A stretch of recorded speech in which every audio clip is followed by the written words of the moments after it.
Digamos que lo primero que quisiera decir es que lo que yo planteo, si bien lo planteo de manera individual o ahorita, es por lo general o es la mayoría construcción colectiva. Entonces son pensamientos de construcción colectiva lo que estamos apuntados del feminismo.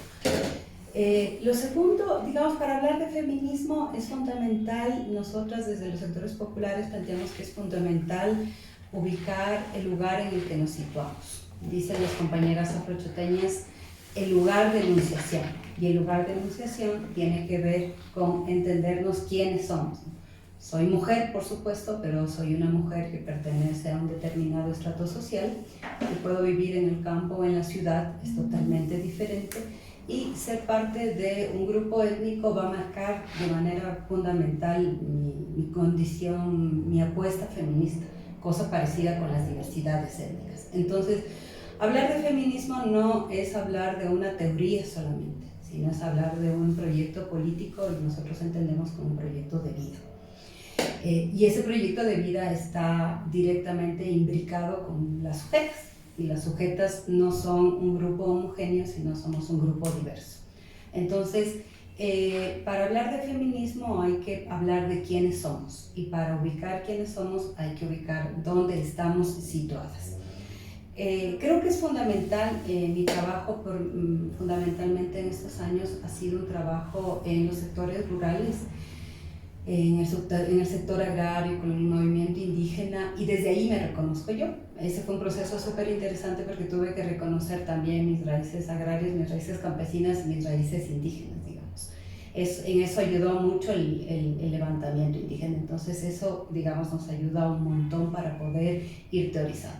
Entonces, desde ahí nosotros llegamos a entender qué es el feminismo y entendemos desde los espacios en los que yo he estado que el feminismo es una teoría política, no es un conjunto de ideas, es una construcción teórica donde mujeres y hombres, cientistas a lo largo de años y de siglos, podría decir, han ido construyendo qué es, el feminismo a partir de responder este proceso de inequidad entre hombres y mujeres, lo que también se llama el patriarcado. Entonces, el poder entender que el feminismo es una teoría política también nos da paso a poder entender que el feminismo es un proyecto político, no es darle la vuelta a lo que ahora tenemos. Desafortunadamente, y eso hay que tener claro, hay una campaña muy bien pensada para desacreditar, para deslegitimar el feminismo. Entonces, claro, la gente joven normalmente, y bueno, no solo la joven, te puede decir, es que no queremos ni feminismo ni machismo. Por supuesto, el machismo es una cosa, es una expresión del patriarcado, es una expresión de la violencia y de la superioridad que se pretende del hombre hacia la mujer. Pero el feminismo no, el feminismo es una propuesta política. Entonces, es una propuesta de vida. Ahora, ahí hay diversos feminismos. ¿Cómo entendemos el feminismo? Digamos, es fundamental para también ver cuáles son nuestras apuestas. Y en el país, una de las cosas que ha ido pasando es que en estas últimas décadas van surgiendo procesos de feminismo que dan cuenta de procesos sociales, de procesos organizativos de base, desde los sectores populares, Tenemos compañeras indígenas que han ido planteando y reflexionando el feminismo, compañeras afro que también han ido planteando el feminismo.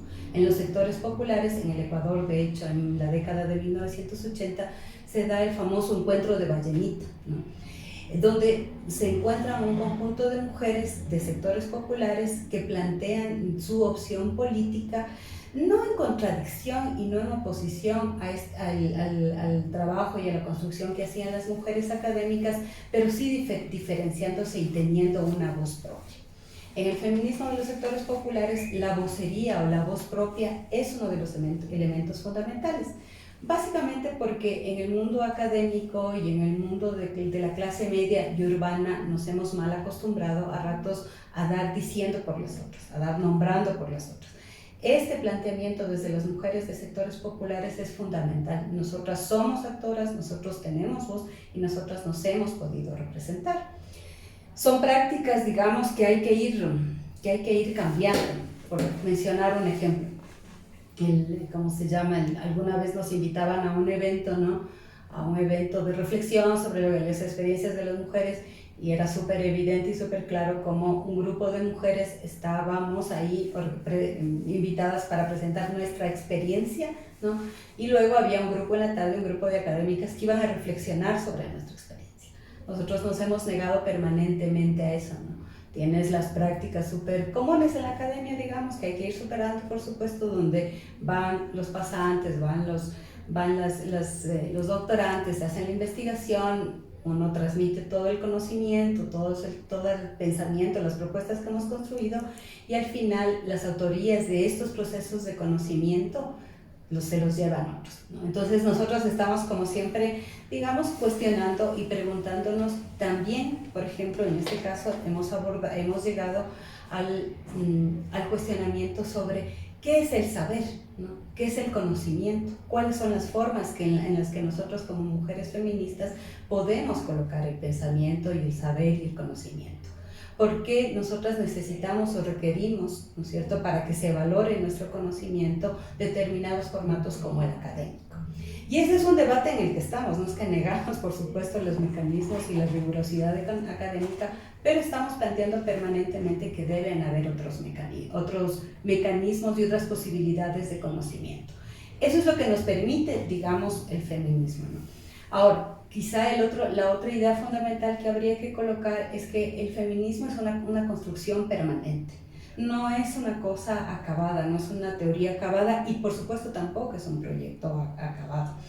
El feminismo va, digamos, y se entiende como un proyecto liberador, como un proyecto que cuestiona las raíces de la inequidad, de la injusticia entre las relaciones de los hombres y las mujeres, ¿no es cierto? Tiene que entender también y dar cuenta de esa diversidad de realidades de las mujeres.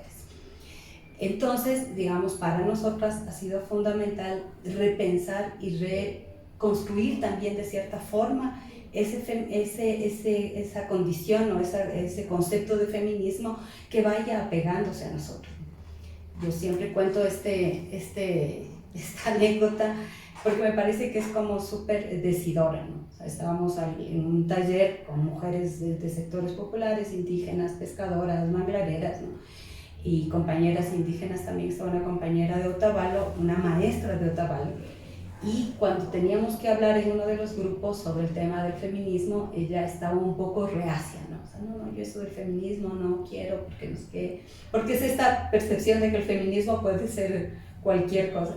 Pues la compañera entró y el trabajo que nosotros hicimos es preguntarnos cuándo hemos visto los momentos de inequidad entre nosotros, ¿no? Y ella como maestra mencionaba el tema de las reuniones de padres y familia, de madres de familia, el comité de padres de familia, donde vamos las mamás, donde las tareas hacemos las mamás, pero el representante es el único hombre, de los pocos hombres que van a las reuniones de padres de familia, son por lo general nombrados padres, son los presidentes, ¿no? Y todo el trabajo que hacemos las mujeres en las comisiones, en los eventos, en las escuelas, digamos, luego se ven representados en los discursos que dan los presidentes de los comités. Le preguntábamos a ella, ¿por qué pasa esto? Nos preguntábamos a todos, porque finalmente todas las que somos mamás hemos visto eso, ¿no? Mayoritariamente vamos las mamás. Y indagando entre todas decíamos, lo que pasa es que no tenemos confianza. O sea, no tenemos confianza entre nosotros, preferimos confiar en un hombre, ¿no? Y por eso es que cedemos el poder a los hombres. A partir de esa reflexión llegamos a un acuerdo y el acuerdo nuestro era que íbamos a confiar en nosotros y que ese iba a ser nuestro primer paso para ser feministas. El confiar en nosotras y el poder entender que la otra y que yo podemos darnos la mano. Eso podría parecer simple y banal, pero al hacer ese ejercicio estamos rompiendo con una forma de socialización que han hecho con nosotros. Nosotras hemos sido socializadas y criadas en competencia permanente la una con la otra. Estamos disputando la mirada del hombre, a diferencia de los hombres que han sido socializados y criados, construidos como seres humanos en torno al placer, como debe ser. Ir rompiendo de manera sistemática estas normas y estas formas que establecen nuestra vida para nosotros es una práctica feminista. Entonces el feminismo no es un tema que se excluye o que queda de manera exclusiva para determinados momentos en la reunión o en el partido, sino es parte de la vida. Y creo que ese es uno de los elementos que el feminismo, por las cuales el feminismo es complejo ya en los sectores de izquierda, ¿no? Y ahí paso al siguiente punto. Digamos, si hablamos de los feminismos y de la izquierda, una de las tareas que hemos tenido que hacer quienes hemos militado en la izquierda es poder entrar a reflexionar sobre nuestras condiciones de inequidad y de opresión también en el partido. Porque si algo tiene el feminismo es que tiene una capacidad cuestionadora, interpeladora al sistema patriarcal, al sistema político, al capitalismo, pero también nos interpela a nosotros, a cada uno. Las relaciones en que hombres y mujeres establecemos, digamos, son aprendidas sobre una base que coloca al hombre sobre la mujer. Muchas veces nosotras también repetimos eso, de ahí que sea tan fundamental que los procesos de concienciación y de formación puedan permitirnos a nosotras y a los hombres romper o entender esas estructuras para romperlas. Entonces, el feminismo, yo decía algún rato, es la piedra en el zapato de las organizaciones, de los sindicatos, de los partidos, porque nos está interpelando. No es solamente una propuesta hacia afuera, es una propuesta hacia nosotras, hacia adentro, hacia los otros, hacia los hombres. Cambiar las relaciones de poder en el país es un proceso complejo, pero puede aparecer como externo. Cambiar las relaciones de poder hacia nosotras es igual o más de complejo. Entonces, creo que en este momento lo fundamental es que vayamos reconstruyendo o reentendiendo primero que esa izquierda no es una izquierda única, ¿no? Son muchas izquierdas. Hay múltiples proyectos dentro de los procesos de liberación, dentro de la apuesta al socialismo, hay diversidad de opciones. ¿Cuál es la opción con la que nosotros estamos conectándonos? Al igual que con el feminismo, hay diversos feminismos y hay diversas apuestas. ¿Cuáles son las opciones? No se puede hablar de la relación feminismo-izquierda así de simple. Hay que hablar y reconocer esa diversidad de feminismos y de izquierdas para poder también plantear una perspectiva de qué es lo que debemos hacer. Hacia dónde camina el feminismo y la izquierda separados no puede ser. En nuestra propuesta ha sido siempre un feminismo desde la izquierda, un feminismo revolucionario, un feminismo socialista. De hecho, la crítica al marxismo surge inicialmente de las mujeres marxistas, ¿no?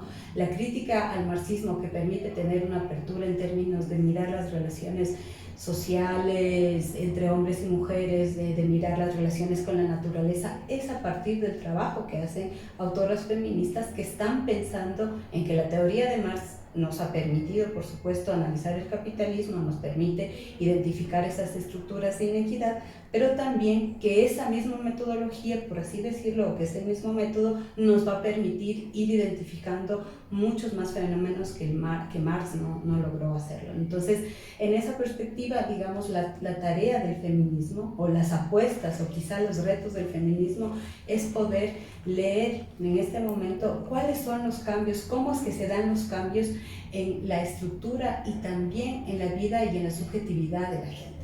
No estamos leyendo a cabalidad cómo estamos viviendo esa vida caótica y desorganizada y cómo esas condiciones nos pueden permitir determinada forma de organización. Algún rato nosotras decíamos, tenemos que pensar, ¿no es cierto?, qué planteamiento o qué propuesta de organización podemos hacerles a estas mujeres que ya no son obreras, ¿no?, sino a estas mujeres que tienen un trabajo en la mañana, tienen un trabajo en la tarde, en la noche venden salchipapas en la esquina de su barrio, o sea, que tienen una multiplicidad de formas de trabajo para sobrevivir, pero que además tienen un conjunto de tareas del cuidado, porque en momentos de crisis lo que pasa es que las tareas del cuidado nuevamente se recargan entre nosotros. Entonces, ¿cómo desde esta diversidad de opciones laborales, de opciones de trabajo de cuidado y de incremento del trabajo reproductivo podemos pensar en una propuesta política que sea amigable para las mujeres y que no sea un peso más? Creo que esa es una de las tantos requerimientos que tiene el marxismo, feminismo, desafíos que tiene el marxismo, pero también la izquierda.